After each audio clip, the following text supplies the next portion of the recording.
Hi friends, எல்லோரும் எப்படி இருக்கீங்க? இது உங்கள் திலகாஸ் லைஃப் ஸ்டைல். நான் வந்து இன்றைக்கி 5 ப்ளவுஸ் ஒருத்தவங்களே கொடுத்துருந்தாங்க. அந்த 5 ப்ளவுஸையும் கட் பண்ணுறதுக்காக தான் உட்காந்துருந்தேன்.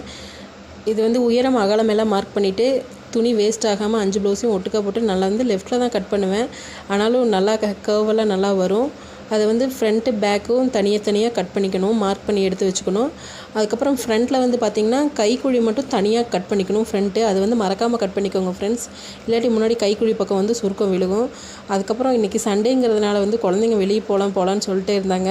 அதனால் ஃப்ரண்ட்டு பேக்கு மட்டும்தான் கட் பண்ணியிருந்தேன். கையும் பட்டி மட்டும் அப்புறம் வந்து கட் பண்ணிக்கலான்னு வச்சுட்டு போயாச்சு. எங்கள் பக்கத்தில் இருந்தாங்க, அவங்க வீட்டுக்கு போயிருந்தோம். அவங்க வந்து இங்கே சுமேரு அப்பார்ட்மெண்ட்டில் இருக்காங்க. அவங்களோட குட்டி பையன்தான் இவன். என்னை ரொம்ப பிடிக்கும் அவனுக்கு. என்கிட்டனா நல்லா ஒட்டிக்குவான். அவங்க இது அப்பார்ட்மெண்ட்டில் வந்துட்டு ஸ்விம்மிங் பூல் இருக்கும். அங்கே போயிட்டு கொஞ்ச நேரம் விளாண்டுருந்தோம். பசங்க, என் பையனுக்கு வந்து நீச்சல் தெரியும். அவன் ஊருக்கு போனால் கிணத்துலலாம் நீச்சல் அடித்து பழகியிருக்கான். அவன் நல்லா நீந்துவான். அவங்களோட பசங்க ஆதிக் அவன் பேர். அவனும் பாப்பாவும் மட்டும் இந்த சின்ன ஸ்விம்மிங் பூலில் நல்லா விளாண்டுக்கிட்டு இருந்தாங்க. ரொம்ப ஜாலியாக ஃபுல்லாக என்ஜாய் பண்ணோம். அதுக்கப்புறம் பார்த்திங்கன்னா அந்த பார்க்கும் பக்கத்துலேயே இருக்குது. அவங்க வீட்டு பக்கத்துலேயே ஸ்விம்மிங் பூல், பார்க்கு எல்லாமே நியர்பையில் பக்கத்துலேயே இருக்குது. அங்கேயும் கொஞ்ச நேரம் விளாண்டுட்டு வீட்டுக்கு வந்தாச்சு. Thank you friends.